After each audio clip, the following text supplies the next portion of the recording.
Ya baik, selamat sore semuanya. Selamat sore.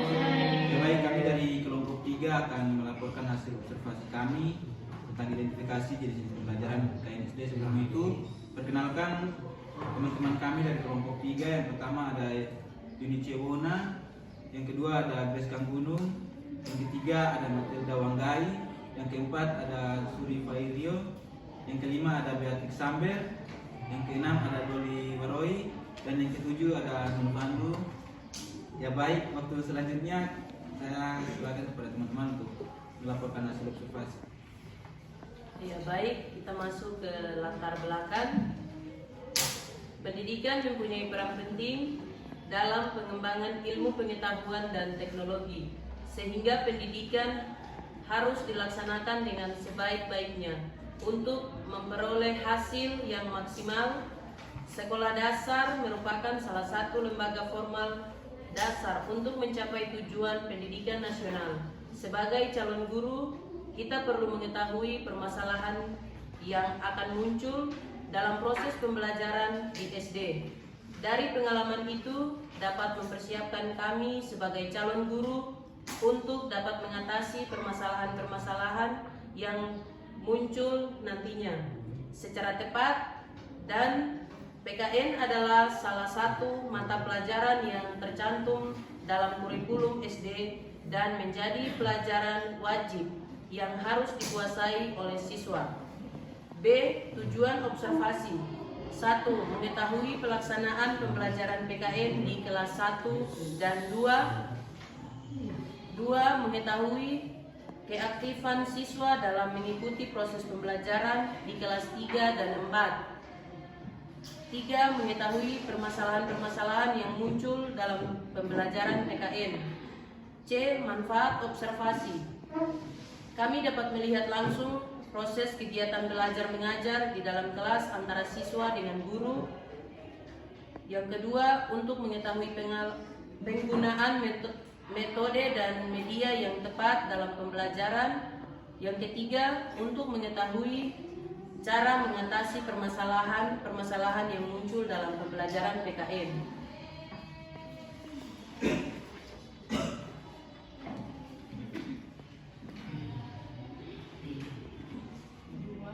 Hasil observasi.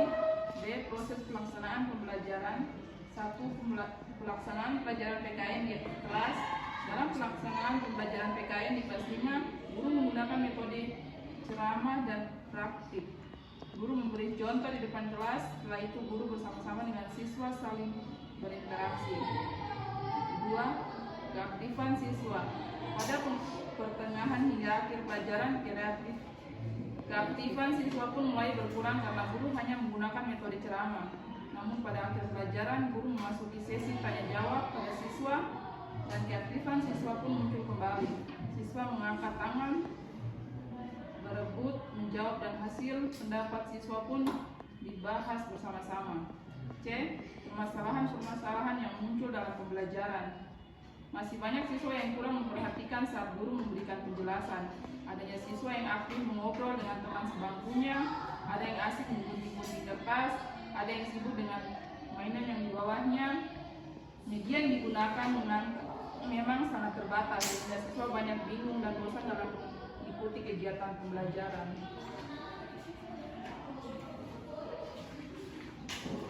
Bab 3. Pembelajaran langsung untuk materi PKN SD. Materi pembelajaran langsung untuk mata pelajaran pendidikan kewarganegaraan dalam kursus PKN di sekolah dasar SD meliputi: A. Identitas nasional,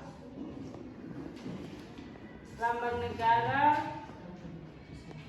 atau bendera Pancasila, bendera negara atau merah putih, lagu kebangsaan atau Indonesia Raya, bangsa Indonesia atau bahasa Indonesia.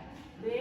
Pancasila sebagai dasar negara, pengenalan dan pemahaman Pancasila, nilai-nilai yang terkandung dalam Pancasila, pengalaman Pancasila dalam kehidupan sehari-hari. C. Hak-hak dan kewajiban warga negara. Hak-hak dasar warga negara, hak hidup, pendidikan, sehat, dan lain-lain. Kewajiban warga negara mematuhi hukum, membayar pajak, dan lain-lain. Contoh penerapan hak dan kewajiban dalam kehidupan. Lembaga-lembaga negara, Presiden dan Wakil Presiden, DPR, Dewan Perwakilan Rakyat, MPR atau Majelis Permusyawaratan Rakyat, peran dan fungsi lembaga-lembaga negara, norma dan aturan, pengertian norma, agama, sosial, kesosialan, hukum. Pentingnya mematuhi norma dan aturan dalam kehidupan, contoh penerapan norma dan aturan di lingkungan sekitar. Persatuan dan kesatuan bangsa, keberagaman suku, agama, ras, dan budaya di Indonesia. Pentingnya menjaga persatuan dan kesatuan bangsa, contoh sikap dan perilaku yang mencermin persatuan. Kerjasama dan gotong royong, pentingnya kerja dan gotong royong dalam kehidupan, contoh kegiatan kerjasama dan gotong royong di lingkungan sekitar. Materi-materi tersebut disajikan secara bertahap dan disesuaikan dengan tingkat perkembangan kognitif, afektif, dan psikomotor. Siswa SD, pembelajaran PKN di SD juga dapat dilengkapi dengan penggunaan media pembelajaran yang sesuai dengan prakarya pemahaman siswa. D. Jenis-jenis media pembelajaran. A. Media auditif, yaitu media yang hanya dapat didengar saja atau media yang hanya memiliki unsur suara seperti radio dan rekaman suara. B. Media visual, yaitu media yang hanya dapat melihat saja tetapi mengandung unsur suara. Yang termasuk ke dalam media ini adalah film, silvedi, video, foto, transaksi, lukisan, gambar, dan bentuk bahan yang dicetak seperti media gratis dan lainnya. C. Media audiovisual, yaitu jenis media yang selain mengandung unsur suara juga mengandung unsur gambar yang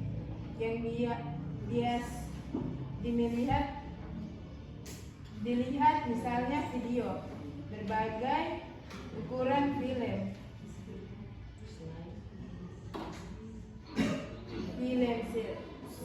slide, suara, dan lainnya. Kemampuan media ini dianggap lebih baik dan lebih menarik sebab mengandung kedua unsur jenis media yang pertama dan kedua. C. Fungsi media pembelajaran. A. Fungsi atensi, yaitu menarik dan mengarahkan perhatian siswa untuk berkonsentrasi kepada isi pelajaran yang berkaitan dengan makna visual yang ditampilkan atau menyertai teks materi pelajaran. B. Fungsi efektif. Media visual dapat terlihat dari tingkat kenikmatan siswa ketika belajar dalam guru atau membaca. Teks yang bergambar, gambar atau lambang visual dapat mengunggah emosi atau sikap siswa, misalnya yang menyangkut masalah sosial atau ras. C. Fungsi kognitif. Media visual terlihat dari temuan-temuan penelitian yang mengungkapkan bahwa lambang visual atau gambar memperlancar pencapaian tujuan untuk memahami atau mengingat informasi atau pesan yang terkandung dalam pesan. D. Fungsi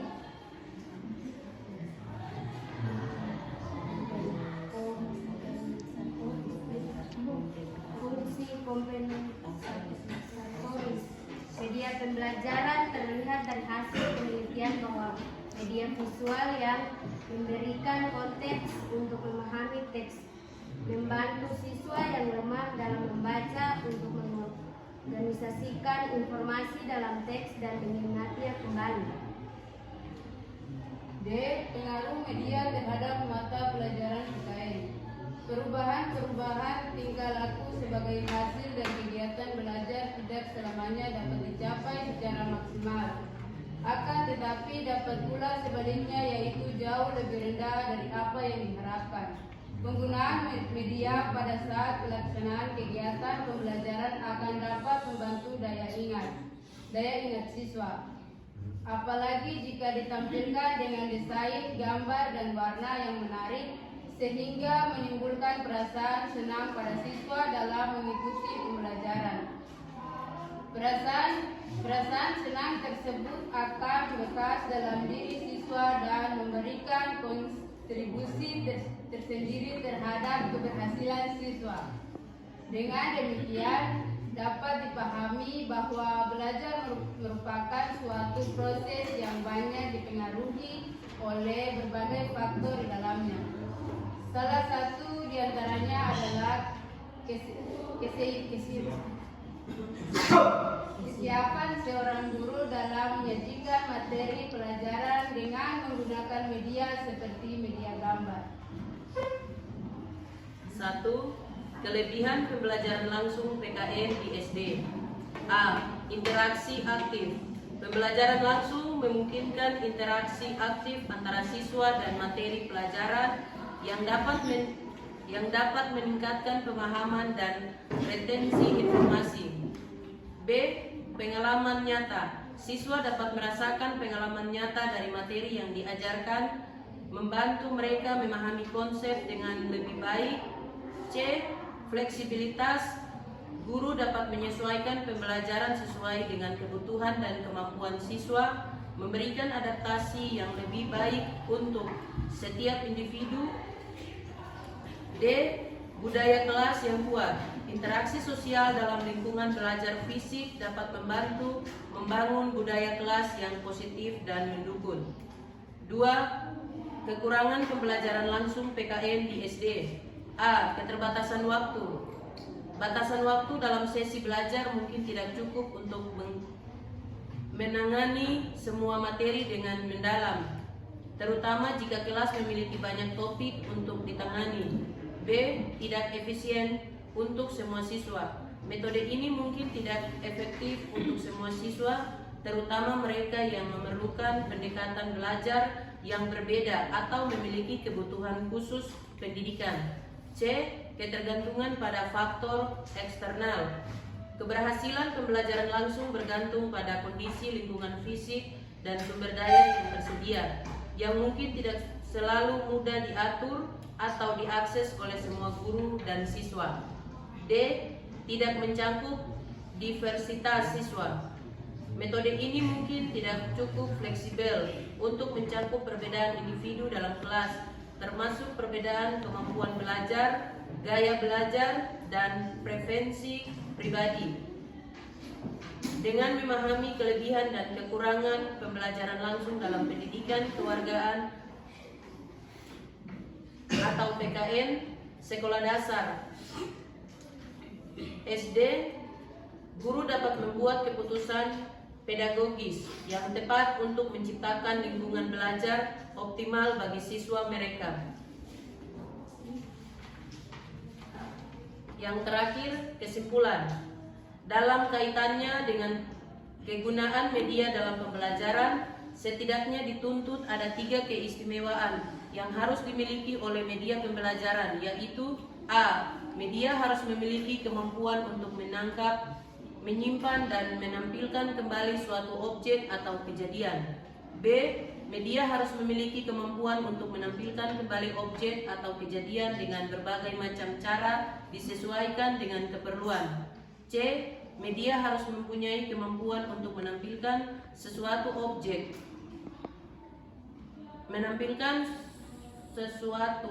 atau kejadian yang mengandung makna. Jika ketiga kelebihan telah dapat dimiliki oleh media ini, maka dengan menggunakan media pembelajaran ini, guru dapat menumbuhkan motivasi siswa agar data mengingat pelajaran dengan mudah. Agar dapat mengingat mata pelajaran dengan mudah, menyediakan stimulus belajar, siswa menjadi aktif dalam merespon, memberi umpan balik dengan cepat, dan menghindari kebosanan siswa dalam proses pembelajaran.